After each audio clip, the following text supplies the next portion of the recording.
When it becomes clear that their problems have not been solved, the haunted Lambert family seeks to uncover the mysterious childhood secret that has left their family dangerously connected to the spirit world.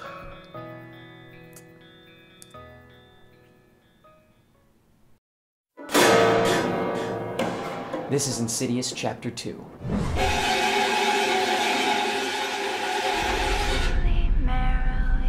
Still happening. What is? Tell us, what does she want?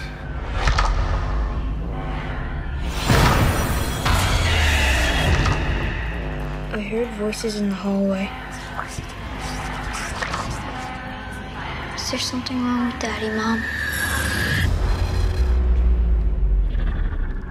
I am a massive fan of Insidious. I watch it all the time. I think it is fantastic, and I understand that a lot of people liked the first half, didn't really like the second half, but I actually loved both halves just the same because I really appreciated how the second half was kind of like a really crazy, warped, almost like Disney's Haunted Mansion type of thing, and I just really loved it. I loved the world of the Further, I loved the whole thing, and so I was really, really excited to go back into that world. However, I was definitely very cautiously optimistic because, as excited as I was to go back into the Further, into the world of Insidious, I love the first one so much, and I've seen it so many times that I thought, you know what, this probably won't be as good, so just get that out of your head right now. And I'm really glad I went in with that mindset because although I loved Insidious Chapter 2, I definitely don't think it's on the same level of the first one, although it's pretty damn close, I have to say. And again, I'm a huge fan, so maybe I'm biased because I just really, really enjoy this world and I enjoy this style of movie, but I really did love Insidious Chapter 2 for a lot of reasons, and I am very excited to talk about them. Let's start off with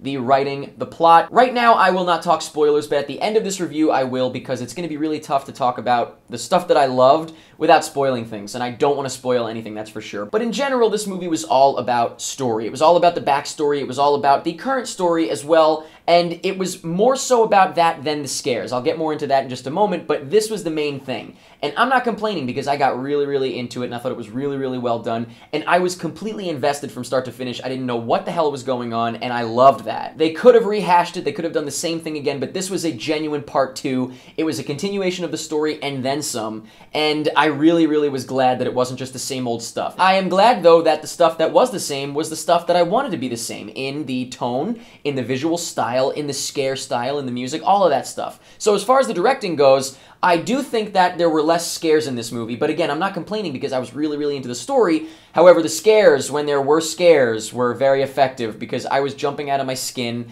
I was pooping my pants, and I was just squirming and screaming, and that's all I want. I loved it. One little issue I have is that it felt a little too fast-paced, and maybe that's just because I love it so much that I could watch it forever, but it felt like things were moving a little too quickly. This is mostly evident once they're in the Further because I feel like in the first movie it was so quiet and sort of, you know, like looking around, hearing creaking noises, seeing little things moving around. There was less of that this time, and maybe that's just because it was already set up. We didn't need to see it. We already got what the Further is, but I loved that so much in the first one. I would have liked a little bit more of that sort of exploring around the Further. We get some of it, but not quite enough. I was so excited when I heard the music because I loved the music so much in the first one. I thought it was incredibly just disturbing, and it really made me uneasy. And it did so in this movie as well. I would say I noticed the music less in this one than I did in the first one, and I liked noticing the music in the first one because it was just killing me. But there were definitely plenty of great musical cues in this one. And acting-wise, I thought everybody did a fantastic job. Much, much better than the first one, in my opinion. Now, as much as I like the first one, I do think that the acting is a little hammy at times, and it's sort of hammy here as well, which is okay.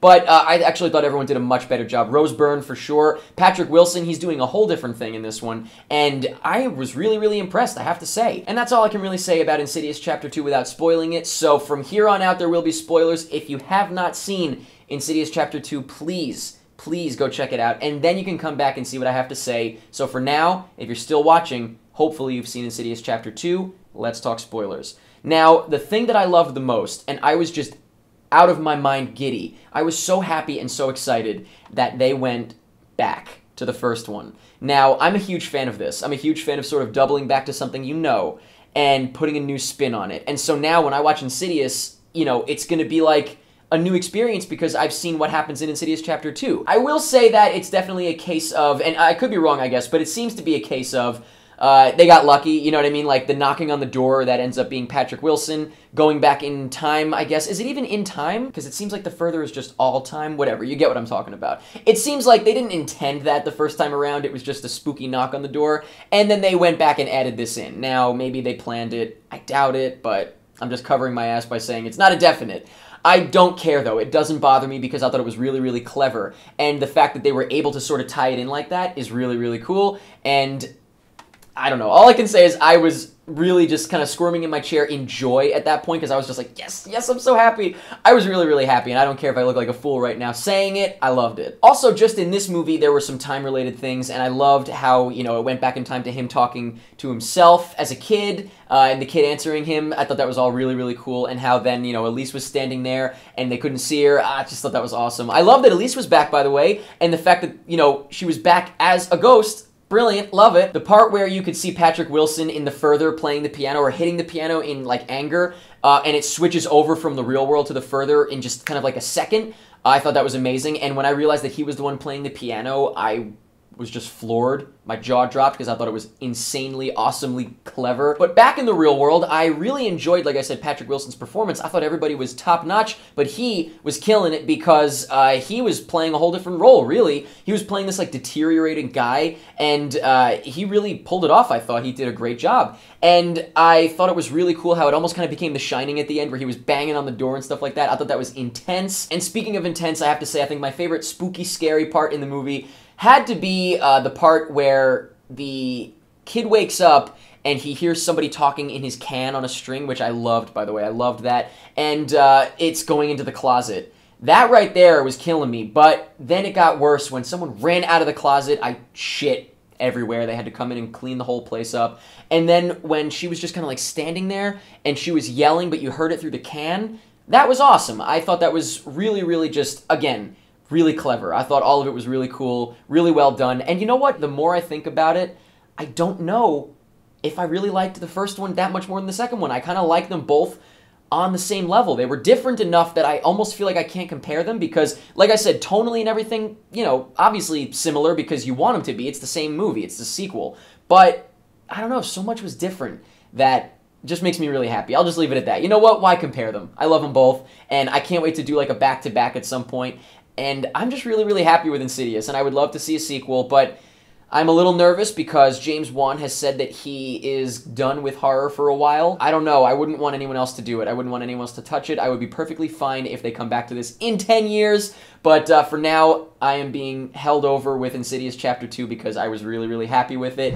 But I would really like to know what you thought of Insidious Chapter 2. Let me know what you think of the first one. Are you a fan? Did you not really like it as much? You just kind of in between? Let me know what you thought of this movie in general. You can compare them if you want. If you're having a hard time like I am, you know, just do them separately. Let me know what you thought of the acting. Let me know what you thought of the tone. Are you happy to be back in the further? Are you happy to be back in the world of Insidious like I am? Let me know what you thought of the twists and turns of the story. Let me know if you like how it kind of went back to the first one or if you think they should have left it alone. Definitely let me know what your favorite scary part of the movie was, your favorite spooky part, if not necessarily something that scared you, something that you just thought was creepy and cool. I don't know. Let me know what made you jump out of your skin. Let me know anything that you want about Insidious Chapter 2.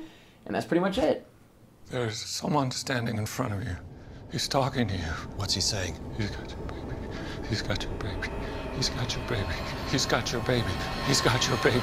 He's got your baby. He's got your baby.